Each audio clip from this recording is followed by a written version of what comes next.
pernah dengar nggak kalau orang minum wine buat gaya? Gitu ya. Kita masih berpikir bahwa industri kita itu orang minum buat gaya. Tapi yang jadi menarik adalah trennya sekarang orang minum karena gaya hidup.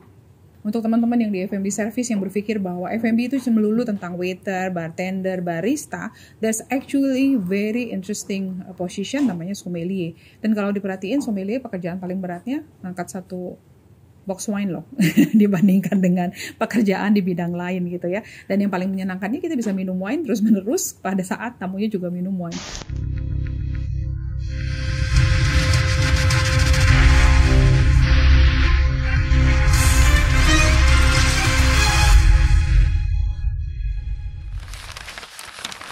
Bu Widya, boleh perkenalan diri dulu? Dari mana? Siapa? Silakan ceritakan. Oke, saya Kerta Widiawati. Saya educator wine. Saya educator wine. Lumayan aktif di edukasi dari mulai sosial media dan yang lainnya juga.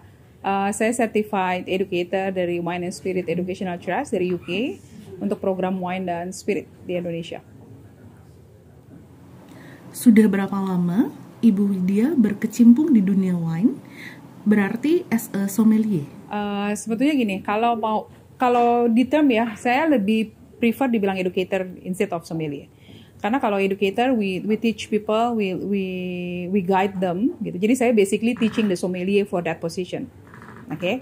Sekarang kalau ngomongin sommelier, kita bicara tentang orang yang ada di field, orang yang ada di lapangan, orang yang ada di restoran, gitu ya. Itu mereka kita bilang sommelier. Sementara posisi saya tidak ada di field, saya tidak ada di restoran, saya tidak langsung berinteraksi dengan customer, tapi yang what I did is actually melalui program WACC, I teach the sommelier to get their certification. Gitu. Berarti kalau Ibu Widya sendiri ini langsung naik ya? Normally kita taunya orang menyukai wine dulu, kemudian menjadi sommelier, baru kemudian menjadi edukator. Bedanya berarti Ibu Widya ini langsung ya? Oke, mungkin kalau dari background saya backgroundnya di Food and Beverage Department ya. Saya di Food and Beverage Department, my last position Executive Assistant Manager untuk Food and Beverage. Kalau lihat dari range position, sommelier itu ada di level, tergantung ya, gantung propertinya. Ada yang di levelnya supervisor, ada yang di level bartender, supervisor, restaurant manager, sampai assistant F&B manager. Okay, so I've been past that because I'm in the field of Food and Beverage Department, gitu ya. Jadi karena memang patternnya bukan dari sommelier dulu arahnya gitu, tapi lebih dari F&B service part gitu. Apa tantangan terbesar yang Ibu Widya hadapi dalam karir Ibu Widya dan bagaimana Ibu Widya mengatasinya? Oke, mungkin kalau tantangan di educator atau tantangan di sommelier, salah satunya kan tadi belajar melalui sampel produk. Jadi cara kita untuk terus belajar itu adalah dengan banyak minum wine. Tantangan paling besar adalah harga wine mahal di Indonesia. Itu tantangan paling besar. Artinya spendingnya kita tuh jadinya besar sekali untuk di wine. Nggak dipungkiri ya, karena memang harga wine lumayan mahal kalau di Indonesia. Ya itu jadi tantangan yang paling besar karena itu jadinya mempersempit kesempatan kita untuk testing banyak produk. Biasanya salah satu cara yang dilakukan adalah untuk datang ke sebanyak mungkin testing program. Jadi karena misalnya importir, distributor itu mereka sering bikin event ya untuk testing produk. Itu jadi bagian dari kita testing juga. Atau datang ke exhibition. Jadi datang ke wine exhibition gitu. Memang yang paling besar wine exhibition di luar ya, bukan di Indonesia. Ada satu exhibition di Jakarta itu lumayan besar. Dan itu kita punya kesempatan untuk testing banyak wine. Tapi seperti di Singapura, bulan lalu di Singapura, akhir bulan ini di Hong Kong gitu. Itu menjadi salah satu cara gitu untuk bisa mengurangi lah expense yang kita keluarkan dengan membeli banyak botol wine itu. Atau minumnya rame-rame, karena dengan minum rame-rame costnya dibagi rata. Itu conclusion dari tantangannya. Dari seorang FB yang mempelajari banyak bidang, kenapa wine yang akhirnya Ibu pilih pada akhirnya? Oke. Pertama seperti saya bilang kan interestnya di wine.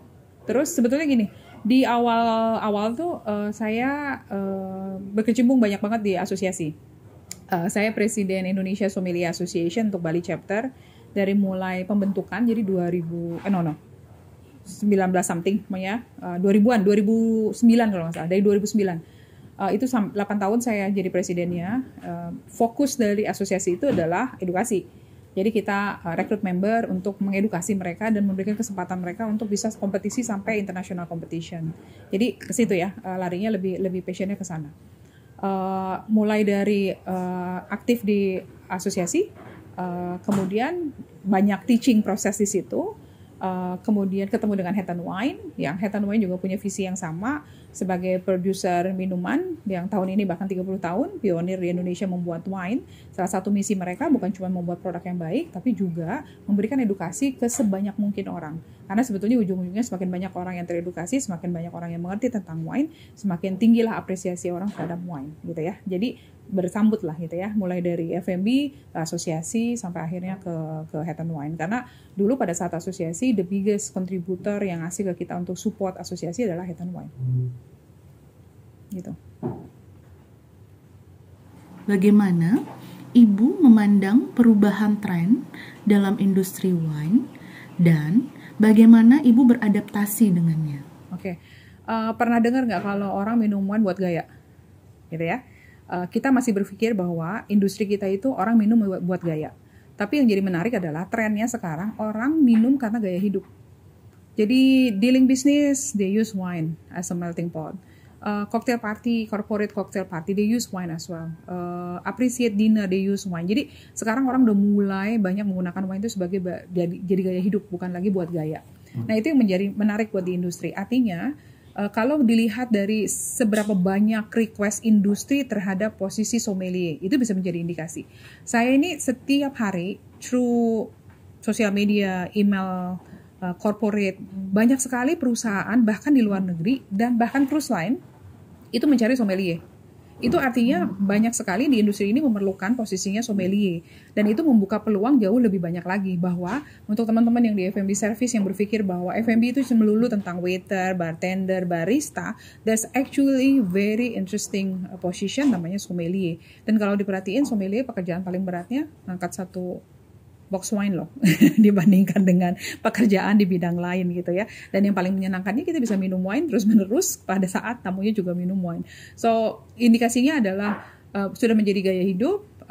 Industri sekarang banyak banget perlu sommelier dan role saya di educator itu menjadi sangat penting karena kelasnya menjadi sangat tertarik dan banyak banget orang yang sign up untuk kelas karena mencari kualifikasi.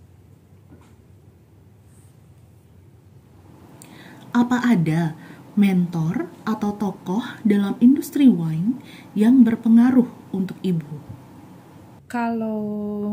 Karena gini, setiap orang yang ada di industri gitu ya, baik itu principal, winemaker, wine educator, itu semuanya memberikan influence yang berbeda.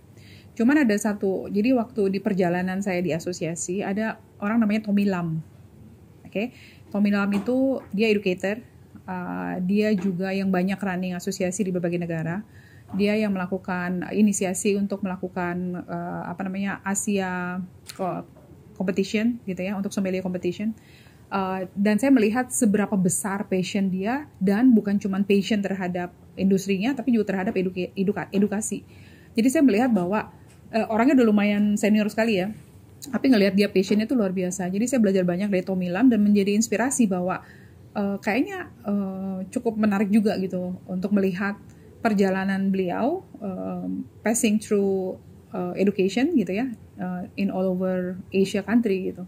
Jadi ya sedikit banyak lumayan mempengaruhi lah Tommy Lam. Tapi kalau saya melihat hampir semua yang get in touch with me, bahkan principal, winemaker, semuanya memberikan influence yang lumayan besar juga di keseluruhan perjalanannya. Bagaimana Ibu mengelola situasi yang sulit seperti ketika seorang pelanggan merasa tidak puas dengan wine yang mereka pesan? Apa nih Bu? Ibu pasti sering ngasih trik nih. Sebetulnya sih dari awal ya, jadi kita mendengarkan apa yang dimau tamu ya. Jadi makanya sommelier itu harus sangat get in touch sama customer untuk tahu profile flavornya dia seperti apa. Jadi bukan hanya menjual produk yang kita mau jual, tapi mendengarkan apa yang dia mau. Itu yang jadi penting. Karena begitu kita mendengarkan, seharusnya masalah tadi ya, wine-nya tidak cocok dengan apa yang mereka inginkan, harusnya bisa tereliminasi gitu. Kemudian ada banyak trik sebetulnya yang bisa kita lakukan. Jadi kalau di F&B itu kita belajar tentang body language, kita belajar tentang habit, what is the guest habit gitu ya. Itu juga bisa jadi profile, jadi bisa flavor profile dari orang tersebut atau tamu tersebut untuk kita bisa pakai sebagai panduan pada saat kita merekomendasikan wine. Paling sederhana nih contohnya. Kalau breakfast sudah minumnya espresso, we will never over white wine yang sweet ke orang itu. Karena paletnya sudah biasa, sesuatu yang lumayan pungent, lumayan strong gitu ya. Pagi-pagi loh udah minumnya espresso. Tapi kalau biasa minumnya tea with milk, very delicate, you will never over a full body wine. Karena it will not suit with the palate gitu. Jadi balik lagi belajar tentang profile ya. Profile customer itu jadi penting banget. Dan harus dilakukan dengan sangat cepat oleh sommelier gitu.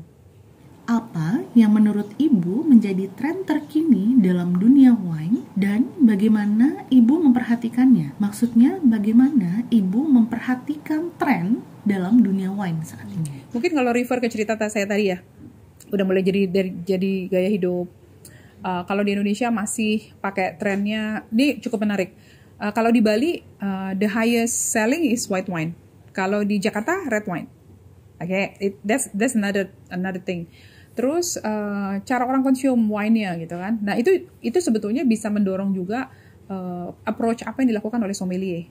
Contoh nih, kalau di Jakarta minum wine sambil ngerokok gitu. Orang ngerokok sambil minum wine, you can have also the aftertaste yang berbeda sama seperti makanan ketika di pairing sama wine gitu ya. Terus temperaturnya misalnya. Orang lebih suka temperatur red wine ini misalnya harus lebih dingin.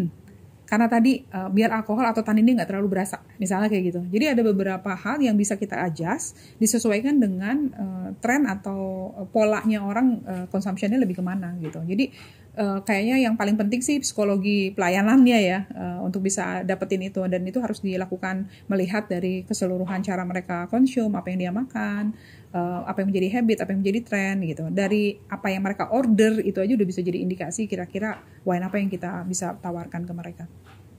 Kayak gitu. Apa nasihat yang ingin Ibu berikan kepada seseorang yang ingin memulai karir sebagai seorang sommelier atau seorang edukator nantinya? Oke. Kuncinya kalau sommelier background-nya harus F&B service. Oke. Jadi kalau teman-teman ada yang tertarik di posisi sommelier, mulainya dari F&B service dulu karena harus bisa menguasai melakukan pelayanan di F&B service gitu ya.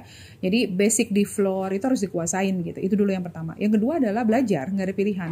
Jadi harus mengambil edukasi gitu ya, pembelajaran mengenai wine lebih banyak. Dan sekarang platformnya banyak sekali, nggak kayak saya dulu gitu ya. Sekarang kita bisa Google, YouTube, itu semuanya bisa dapetin edukasi mengenai wine. Yang ketiga adalah ngambil sertifikasi. Karena balik lagi, walaupun kita sudah punya pengetahuannya, tapi tidak punya sertifikasinya, industrinya juga tidak akan recognize gitu. Karena sekarang seperti sommelier di Indonesia minimal WSET level 2. Jadi itu salah satu indikasi. Jadi F&B service, belajar, nggak ada pilihan gitu. Itu yang membedakan antara waiter dengan sommelier adalah kemampuan atau pengetahuan wine yang jauh lebih tinggi dibandingkan dengan waiter. Itu yang membedakan dia. Setelah itu ya harus dapat kualifikasi dan sertifikasinya. Apa yang Ibu harapkan akan diwariskan kepada generasi berikutnya dari dunia wine? Makin banyak orang yang lebih ngerti lah ya. Jadi tujuannya edukasi itu kan sebetulnya semakin banyak yang lebih pintar itu akan lebih baik. Cuman pesan saya tuh selalu bilang bahwa ingat ya, di atas kita tuh selalu ada yang lebih baik dari kita, gitu ya. Artinya kalau kita sudah ada satisfied dengan level kita sekarang, jangan lupa di luar sana ada orang yang jauh lebih tinggi daripada kita. Jadi seharusnya karena saya sekarang lagi belajar juga, kadang-kadang saya suka berpikir bahwa the more you learn, the more you don't know. Oke? Artinya, tapi kita tahu kalau kita tidak tahu karena kita belajar. Jadi buat orang yang sombong dan bilang I know everything, you're not learning. Then you stop learning, meaning you're not moving on. Gitu. Jadi the more you learn, the more you basically the more you learn, the more you don't know. Jadi ya belajar terus artinya, nggak ada waktu untuk berhenti gitu. Oke, terakhir, siapa sosok yang menjadi inspirasi Ibu Widya? Atau begini deh, saya sampai menjadi di titik ini itu berkat seseorang. Ada nggak? Ada nggak ya? Saya lebih ngeliatnya kayak gini ya, lebih ke continuous ini aja, study aja. You know what's very interesting? Karena saya terus belajar dan naikin kualifikasi. Jadi bahkan di sosial media itu banyak teman-teman yang tanya kayak, belajar lagi, kuliah lagi, ujian lagi gitu. What for gitu? In your age, why you need to do that? Waktu saya complain about that, ini kayak apa namanya personal story. Waktu saya cerita itu dengan anak saya sekarang 17 tahun, oke, mau 18 September ini. Sebentar lagi bakalan kuliah, dapat scholarship dari Australia. Anak ini bilang gini, emangnya ada batas waktu untuk belajar? Anak itu bilang gitu. What korelasi antara umur dengan belajar? Gitu. Pada poin itu saya berpikir bahwa what I did is right. Karena I put my legacy through my daughter. Betul nggak? Anak saya punya perception bahwa belajar itu nggak perlu pakai umur, belajar itu bisa continue, gitu ya, dan mendorong dia untuk mendapatkan achievement yang jadi lebih besar. Jadi kalau mau dibilang pencapaian yang paling besar adalah melihat dia shaping her own future dengan pola pemikiran yang sesuai dengan apa yang ada di saya. Itu kayaknya achievement yang paling tinggi deh.